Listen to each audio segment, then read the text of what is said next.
Assalamu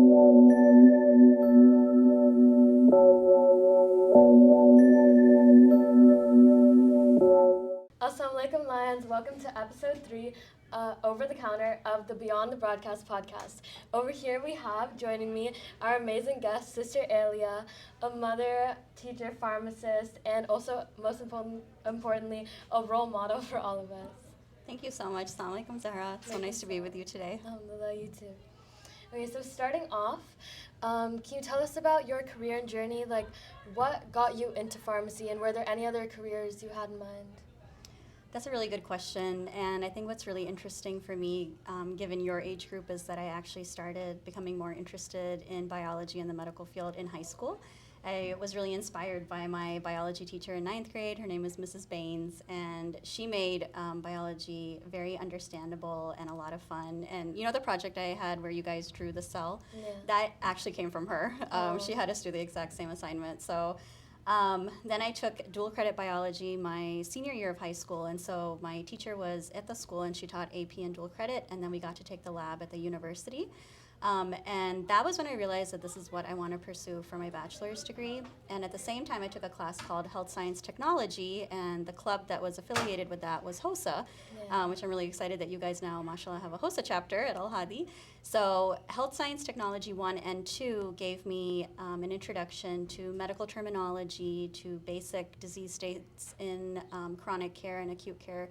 And then we got to rotate around our local hospital, and we saw the laboratory, the operating room, the emergency room, the pharmacy. We would spend like 2 weeks in each rotation. And then we also got to go to a dental office and shadow a dentist, and then we also got to see a veterinary clinic. So between all of those things, I got a feel initially of what I like and don't like. And in the end, the laboratory actually hired me, and they trained me as a phlebotomist. Wow. So by then, I had graduated from high school, and I had started college, and I continued in the same town where my parents lived. I went to Tarleton State University for my bachelor's, and that's where my dad is actually a professor, even today. So it was nice that the hospital was right there, the school was right there, and I started working on weekends.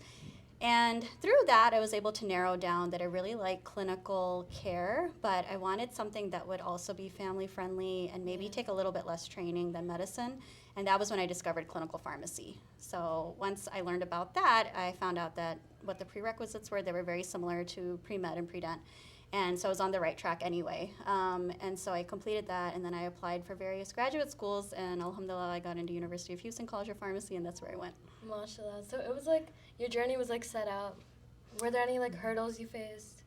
Yeah, I think that, working outside the home for the first time after I turned 18 was new to me.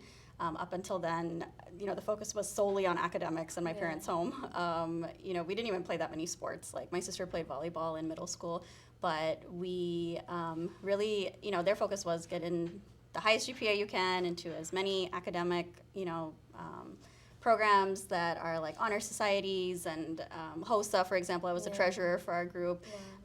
We were in UIL, which was similar to PSIA, and so we participated in a lot of academic, extracurriculars. My sister was in debate, so she went on a lot of debate meets, but we didn't really work outside the home or do other things like that as much until college. So that was when I had to learn how to strike a balance between working at the hospital, and the shift used to start really early, like at 5:30 in the morning, and it would go till 4 p.m.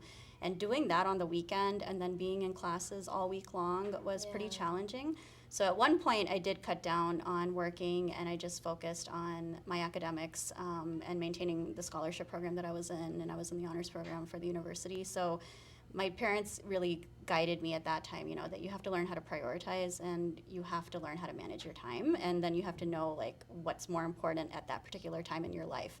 And because I wanted to go to graduate school, they knew that my grades and my academics mattered. Yeah, it's good that you had good support systems, and you had a great journey, it sounds like, but you managed to like set your priorities. Yeah, alhamdulillah. Alhamdulillah. Can you tell us one of the most memorable moments from your pharmacy career? Yeah, I think that one of the most memorable times for me was actually in the recent past. I worked this past summer at TRS quite a bit because I was covering for their pharmacist, Samia.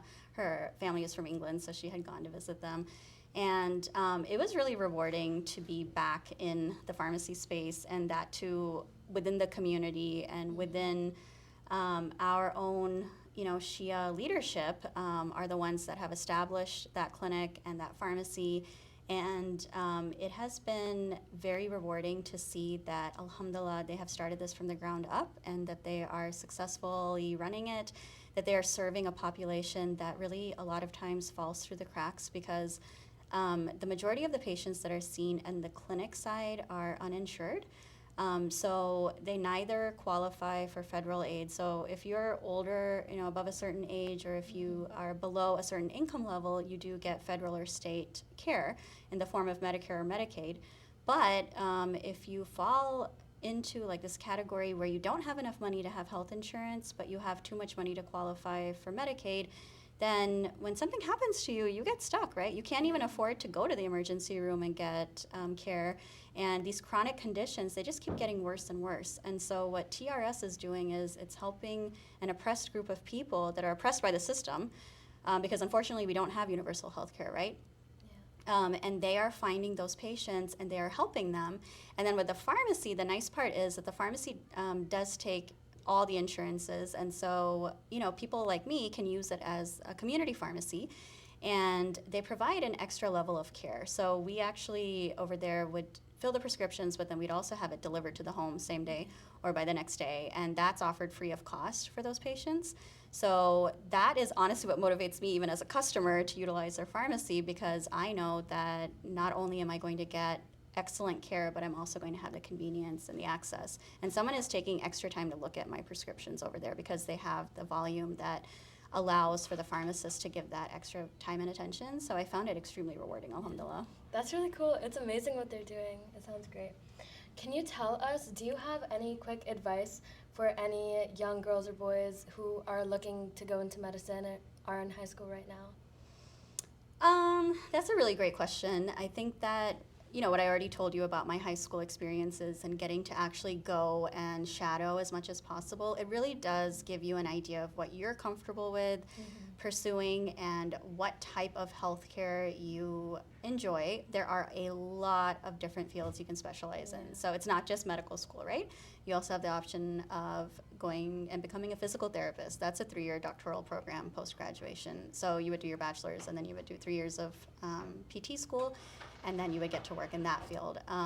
You can pursue occupational therapy. You can pursue, you can become a physician assistant or a nurse practitioner, which they are considered mid-level practitioners in the state of Texas. But they have prescription authority. They get to see a variety of patients. I know a variety of doctors that utilize them.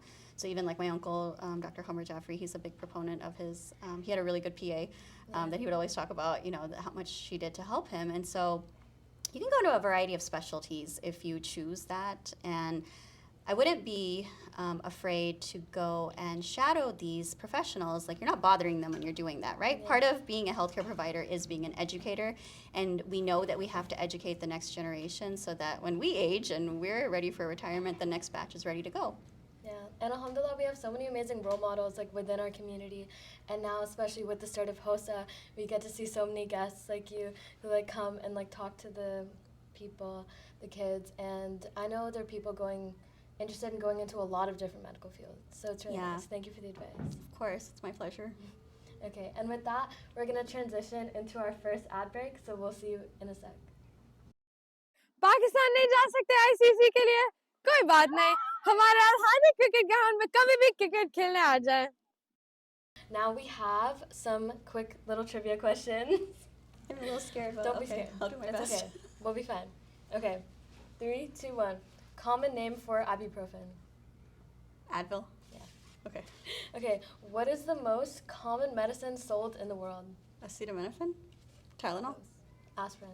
Whoa, I didn't know that. Okay. Okay. Okay, if someone has trouble breathing and their face is swelling, what should you do? In that case, they could be having an anaphylactic reaction, so that's an emergency. So if you have something like an EpiPen, you would use that, but then you would also dial 911 first. Perfect. Okay. What is the best way to measure liquid medicine for a child? The most accurate way is to use a syringe, and if you don't have access to a syringe, then you use a little measuring cup. Perfect. And then, what is the first thing you should do if you accidentally take the wrong medicine? Call poison control. They always know what to do. A lot of times they'll direct you on if there's an antidote, which means like it has the opposite effect of that medication, then you can use that if you have access to it. Otherwise, they'll direct you if it's an emergency. Wow. Right on point. What medicine is used to lower fevers? Acetaminophen, which is Tylenol, or ibuprofen, which is Advil or Motrin. And lastly, what is the name of the tool that pharmacists use to mix medicine by hand? Oh, like the mortar and pestle? Yeah. Okay. Good job. I don't know why you were nervous. That was Well, I great. missed one, so now I know. It's aspirin. What do you like to do for fun? Mostly spend time with my family, go out to eat, go out with my friends. Just a lot of like socializing around food. Same. What world record would you want to attempt?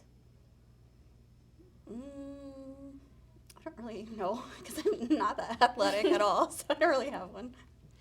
Okay, what activity could you not live without? Spending time with my children. Yeah. What is your favorite snack? Healthy, I would say, because I taught nutrition last year, I should care about that. So my favorite fruit among them are figs and apples. And then unhealthy snacks, there are a lot. But I could go for like a desi samosa with chai. Yeah. We have some chai right here. I know, thank you so much. What superpower would you want? Ooh, that's interesting. Superpower. I wish that I had unlimited energy. Yeah. Then I feel like I would have time to do That would everything be that I want to great. do. Yeah. Like, don't even have to sleep. Yeah, exactly. What's the most impressive thing you've ever seen? Wow, what a question. I think in my lifetime, I was born in the 80s, so the Islamic Revolution happened in 1979. So I definitely felt the acute impact of that as a child and as a youth. It had a very long-standing effect, which it still does today. But my generation definitely felt the effects of that immediately because we were born right after it happened. Okay, if you could be an animal, which would it be? Oh my God, I don't like animals and I'm allergic to most of them. So, none of the above. No, I don't want to be an animal. Yeah. What's your favorite dessert? Ooh, ice cream, for sure. I love that. And lastly, what is something you are really good at? People tell me that I am good at what we're doing right now, which is having Talking. conversations. Yeah, Me I'm good too. at talking. And I We're sometimes wish I perfect. wasn't, but yes, we are perfect for each other. And sometimes I wish I was one of those quieter people that didn't always have to say what is on their mind. But I think, if you channel it in a positive way and you help people, then it definitely helps a lot of people. That's good. Last year, I know we all enjoyed some very heavy and difficult conversations with you, but it was great because you're one person you can really have those with. So can you tell us about, I know you've dealt with cancer in the past, can you tell us what that was like, what you learned from that, what challenges you faced? Yeah, what was really interesting to me when I first was hired here and they gave me the textbooks, both textbooks for biology and for nutrition had sections on cancer. And it was part of the curriculum. And so that made me realize that you guys are learning about it formally. And to me, the most effective teaching method is when you can make it relatable, right? If you can actually explain how this affects somebody in real time, then people generally tend to listen more, they understand more, and you can make it relevant to them by, my biggest goal for you guys was to advise you on prevention and preventative methods. Also to be able to detect it, God forbid, if somebody in your life has it. Inshallah, none of you ever do, is my dua for you. But that was what motivated me to be able to speak to you all about it. And it really touches me even now still when I think about it, because 100% of my students who I spoke to about this topic, which was all 50 of you, you guys handled it really maturely. And I felt comfortable opening up because of the way that you received that information and the way that you were able to have an open dialogue with me in a respectful manner, and you understood, that it's not easy to talk about, especially with young people. If I'm in a group of women that are older, and I've given a speech before for the Rose, which is an organization here in Houston, and they treat women who have breast cancer who do not have health insurance. They'll actually do free mammograms, and they'll actually pay for their cancer treatment. Yeah. TRS Care is another entity, so the Basam Mitani runs that part of TRS, and she was phenomenal. She actually was the one who got me to become comfortable talking about it in public because she gave me my first public platform. I met her son is in my eldest daughter's class, so I had met her at a school event in 2022. And she was like, I've been wanting to talk to you for such a long time. And she had checked in on me and, said she was praying. But at that time, she told me about TRS Care. And she said, I want to introduce you to a girl on our team, Sakina. And we actually have a blog. And I would like for you to write something if you're comfortable. So that was the first time I kind of formally wrote about it publicly. And then a couple of other institutions asked me to write for them.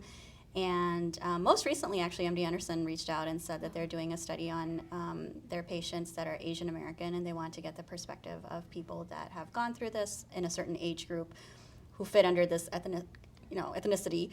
And so I think the plan is I'm supposed to be, writing a few essays for them that are coming up. So then I've done a podcast before with The Rose, which I told you all about. So, getting these opportunities to open up and discuss it was one thing when it was outside of our Shia community. Mm-hmm. I think that we still have a lot of taboo around certain topics, related to women's health. Another person that really encouraged me to speak up was Alana Sayed Hadi Yassin, and he's also Dr. Hadi Yassin, right? He has a doctorate in psychology. He also has a master's degree, and he's very good about balancing your perspective, from an alim as well as from a psychological perspective, right? And he had told me that if I can open up in our community and talk about difficult topics like surviving postpartum depression in the pandemic, which was really hard and really hard to overcome, as well as surviving cancer in a pandemic, with 3 young girls, then that would enable and help other women to be able to talk about it. Because really, in a lot of cases with health, time is health. If you can catch something, like in the case of cancer, early stage, right? If you can have early detection and early treatment, you have a much higher survival rate. If you can help somebody who's having baseline anxiety or depression, you can prevent a catastrophic event later down the road from occurring, right? If you let these things fester, then they only grow and they only get worse. You can't shove these problems under a rug. They're still there. They're under the rug. They're hidden, but they exist, right? And you're not getting resolution on them.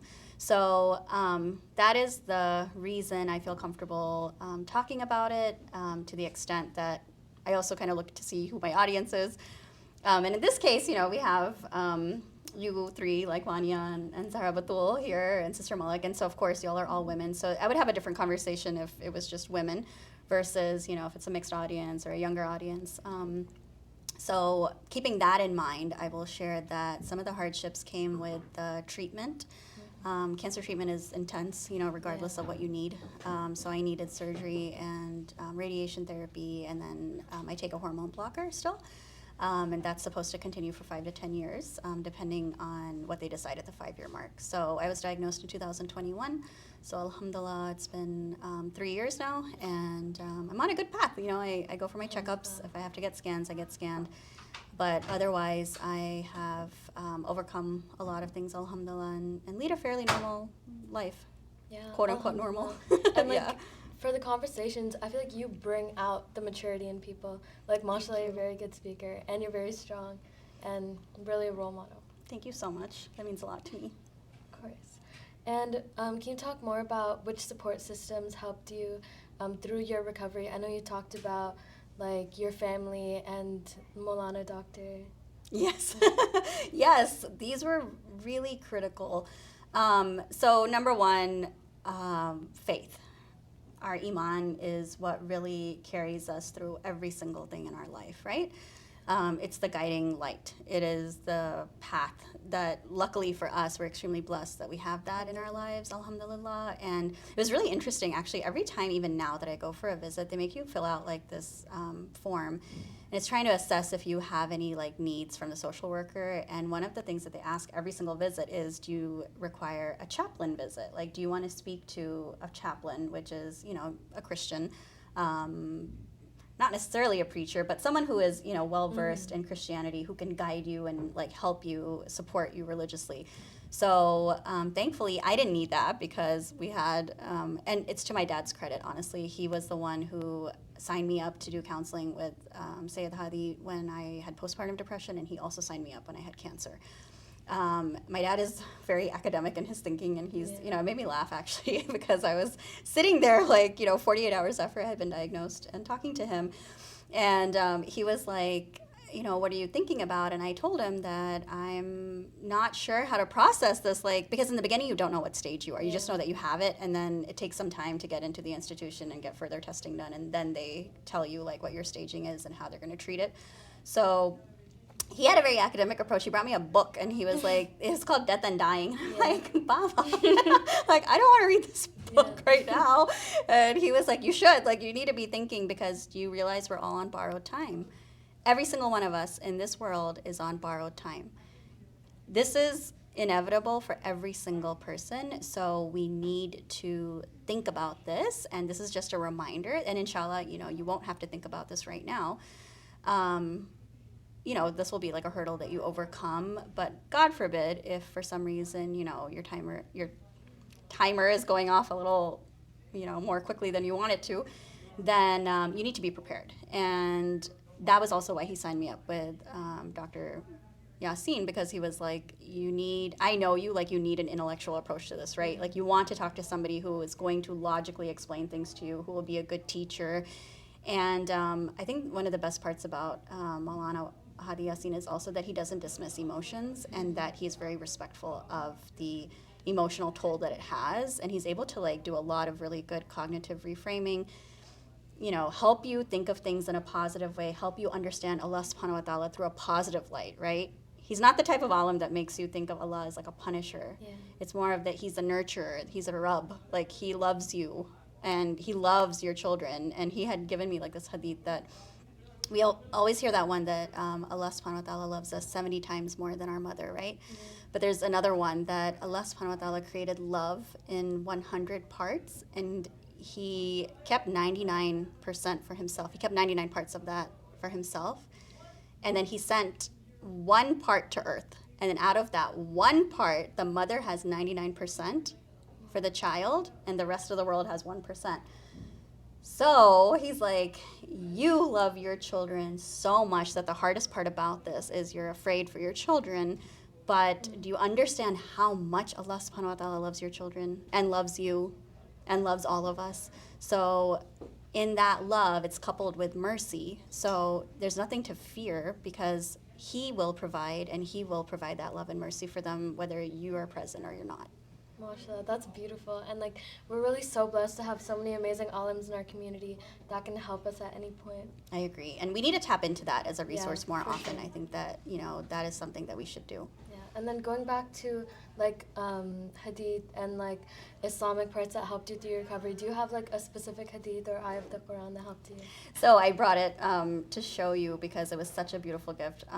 My cousin Batul is one of my best friends, and Dr. Khamr Jaffar, Khamr Chacha. So his 3 girls, Sayyida, Batul, and Insia, made me this book. Batul kind of led the effort, but what she did was she contacted everybody in our family, a broader family, and all my best friends, and they put together their favorite hadith, and they wrote me letters, and they published in here ayats of the Quran, and it was it came at the time that I really, really needed it, because it was post-surgery and I was really struggling because Marzia, my littlest one, was not at home at that time because I couldn't take care of her. So she was with my mother-in-law and father-in-law, and they were doing a great job.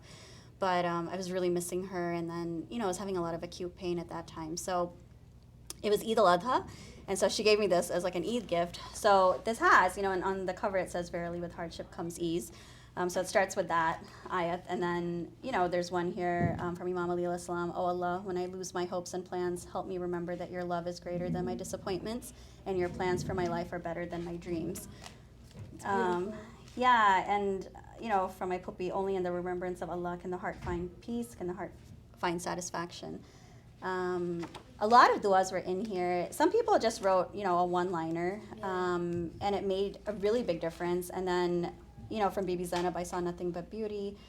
To him alone we worship, to him alone we ask for help." So it's everybody in the family had a different perspective. And then I was really lucky. My first cousin is a Maulana, Sayyid Ali Jaffri. So he had helped me a lot also with giving a lot of reminders of Allah subhanahu wa ta'ala's mercy, and that focusing on the tafsir of Surah Fajr. He went on over that a lot. And he was the one, we had actually consulted him when we were trying to decide our last child's name. And he was talking about how, Nafs Mutmainna refers to Imam Hussein alayhi salam, but also to Bibi Fatima. And so there are, various tafsir on that chapter of the Quran, but that's the goal, right? When you are actually faced with difficulty, are you nafs mutmainna? Like, are you at peace with Allah's decree? Are you content with what Allah subhanahu wa ta'ala has decreed, which my husband's name is Raza. So that means the one who is content with Allah subhanahu wa ta'ala's decree. And then our daughter's name is Marzia, which means the one who Allah subhanahu wa ta'ala is content with. So are we living up to our names? And our other daughters, Asiya and Masma, are named after very beautiful personalities, right? Bibi Asiya and Bibi Masma Ikhum. So it's like, are we able to implement that when the time comes, or is that when we break? And it was very hard to practice that regularly. Cancer treatment's very long. Yeah. It took several months, right? It wasn't like a one visit or one surgery and you're done type of thing. So there were times I think it was cyclical. Like, I wouldn't say it was linear. I went up and down at times. But alhamdulillah, with having parents and parents-in-law, my husband's parents are very supportive and have really strong iman. My parents were living with us throughout part of it. They have really strong iman. Alhamdulillah, my husband has really strong iman. So those things helped. And then I also have a really strong role model in my older sister, because even though I went through all of this and it sounds like it was really hard, she actually went through something even more difficult that year. So that year in February, we lost my dadi. She had passed away, and then I got diagnosed in May. And then at the end of the year, my sister actually, she was having a baby after a very long gap between my nephew and my new nephew who was coming, and he passed away halfway through the pregnancy. So, I was grieving like my daughter not living with me for 2 months, and that was very, very hard on me, but I knew she was ultimately okay, right? That she was with her dadi and dada who take excellent care of her. She was within a 10-minute drive of my home, and I could, she could still visit, right? But my sister's loss, and ultimately my loss, right? That was my nephew. That was the hardest thing we went through. And the only way to recover from that type of loss is to turn toward Allah subhanahu wa ta'ala's mercy, and to turn toward the Ahl Bayt. That is the single solution.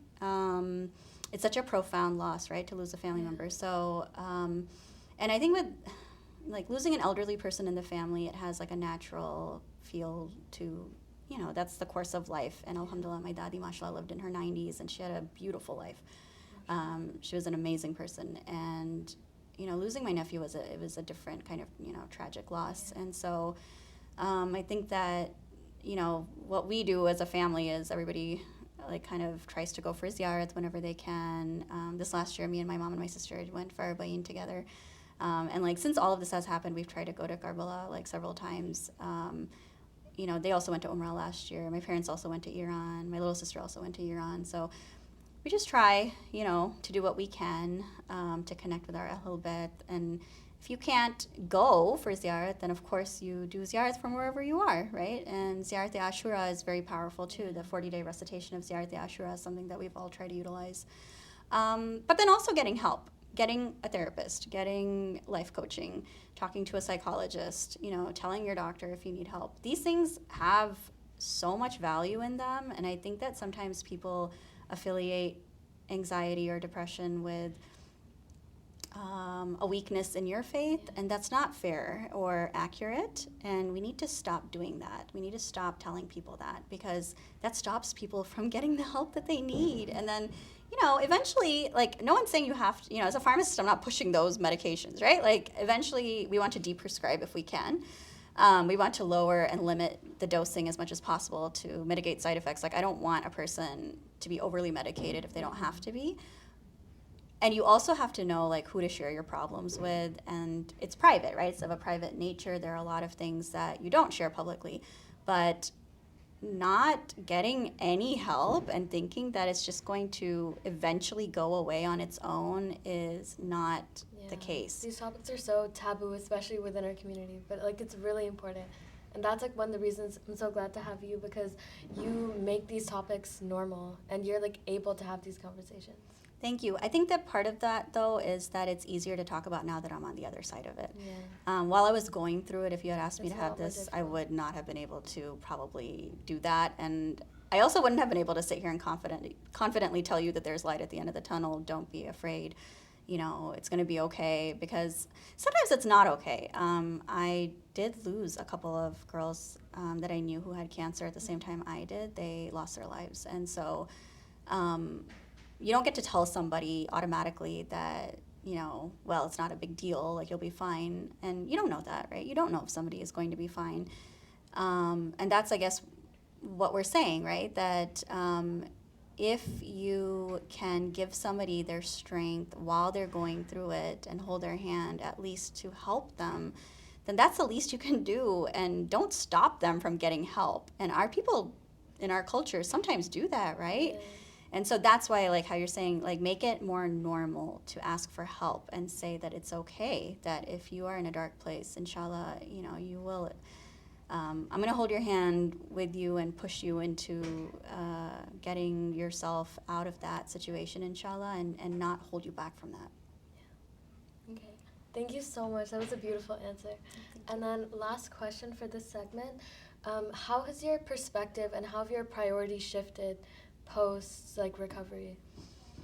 I love that question. That's a really hard one, actually, because I think I'm still a major work in progress for that.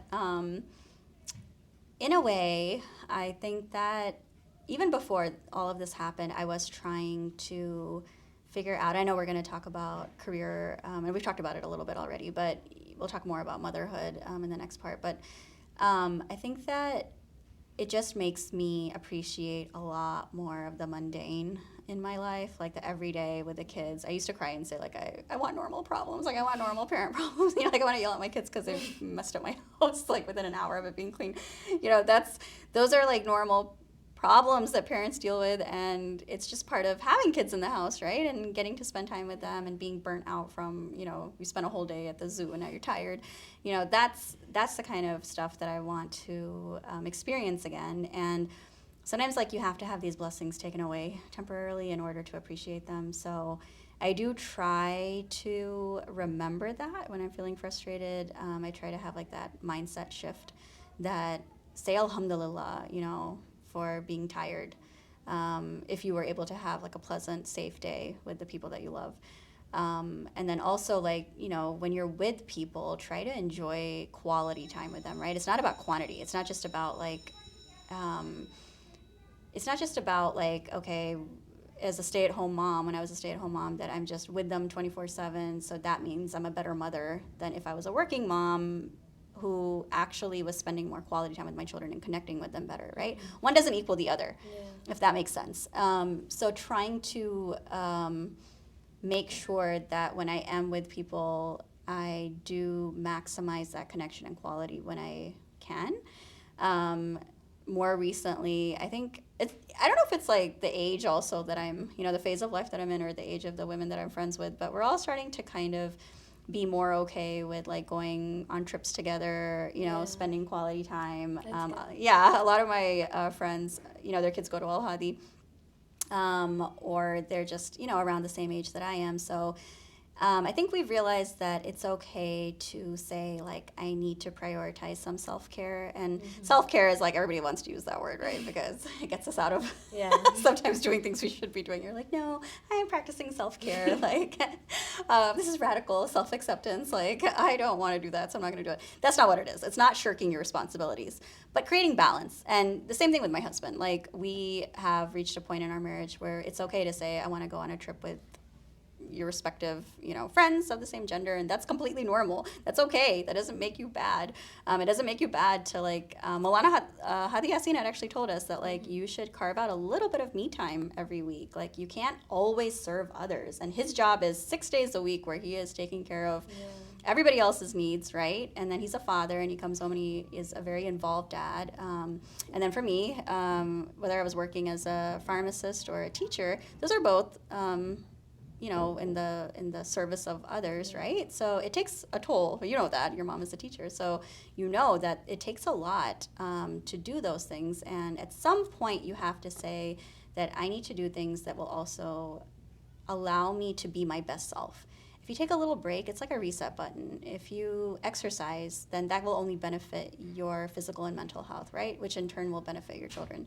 If you take the time out to do groceries and cook healthy food, that only enables you to be a healthier person, which in turn is good for everybody. Yeah. So you need to set aside time to do these things and make sure that you have fulfillment in your relationships with your friends and your family, so that inshallah, when you're with them, you are your best self.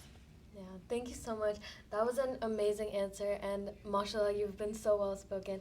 And I think that's advice that all of us can use. Even as students, we definitely need some self-care time. Sometimes we take too much, but then sometimes we need some too. But I agree. Thank you. And then now we're going to go quickly into our next ad break, and we'll see you in a minute. Need somewhere to play? Or to eat? Or to hold events? Or to basically do anything. Book the Al-Hadi gym today. Okay, back from the ad break. Now we're going to go into talking about motherhood.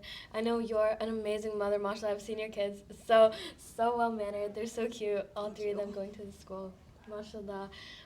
Can you tell us, how have you balanced your busy career with being the mother of 3 daughters, mashallah?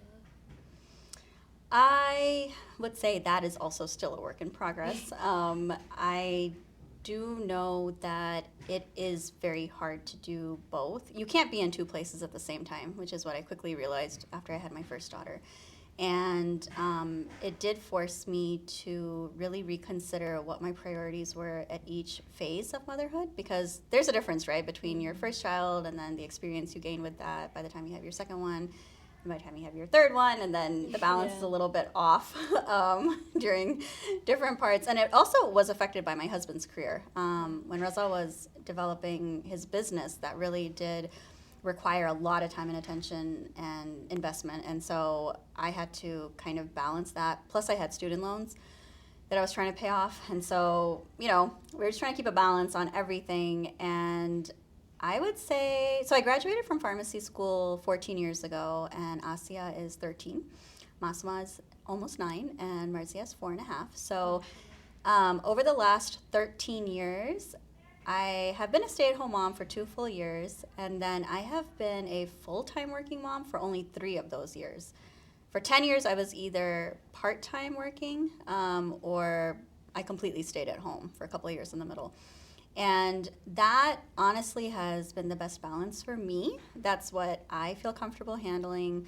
That's where I felt comfortable developing my career up to that level, right? And I am here to tell you, again, you can't be in 2 places at once, and it's tough. I had to actually give up a really big promotion for one of those switches from full-time to part-time, and I thought 10 times about it, before I did, but ultimately that decision was driven by, again, my values, right? And it's not there are no absolutes. So I'm not judging a mother who does work full-time. If that works for her and she has the resources and the village to back her up, and her kids are okay with that, and they're emotionally regulated, and she's emotionally regulated enough to handle all of that, then kudos to her. And in some cases, sometimes husbands are okay, right, with taking care of the kids more, so the wife can work more. But I did, read The Compassionate Family from Sayyid Ali Khamenei, from the Rehber, and he does talk about in there balancing education and working with family. And so I studied, that. I listened to some lectures. Maulana Farhat Abbas, I attended his wife, Sister Shabi's parenting seminar that she did. She did a seminar for moms. And then I listened to Sheikh Farooq Sakalashvar's Tarbiyat-e-Aulad series. And also some other alims who I'm not remembering at this moment. But it was a culmination of all of those things that continuously guided me.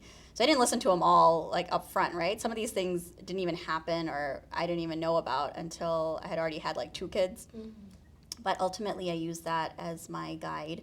And most recently, I actually got a full-time offer. So I'm starting the week after Thanksgiving, inshallah. But it is Mashallah, oh my remote. God. Thank you. I'm excited. This is the first time I'm working full-time since 2015. So it's Wow. been almost a decade that I have not worked full-time. But it is mostly remote. So I'm hoping that, inshallah, because of that, it'll create a good balance. And I've become less attached to certain aspects of dunya since what I went through. I think COVID did that to a lot of us, right? I think it made us realize like the world can shut down, and having cancer right after that just further emphasized that, right? And so your worldly successes are, they only take you so far. There's like a hadith, right, on your wealth. When you die and you would summon your wealth, and your wealth will say, well, I can only buy you your kafan. At that point, like, what have you spent your money on? What kind of sawab jariyah are you doing to help you at that point, right?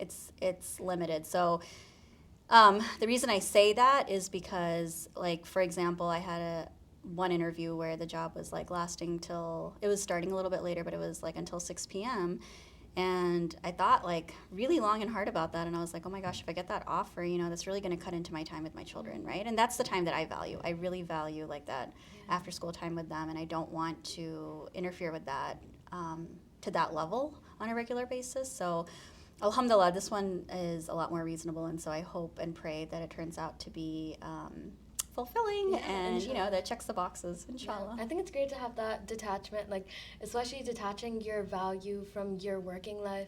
Like a lot of people attach their value to their working life or how much they're working, but I think it's great that that's one good thing about COVID, that it gave us all that. Mm-hmm. And then last question, how have your daughters inspired you throughout your time with them?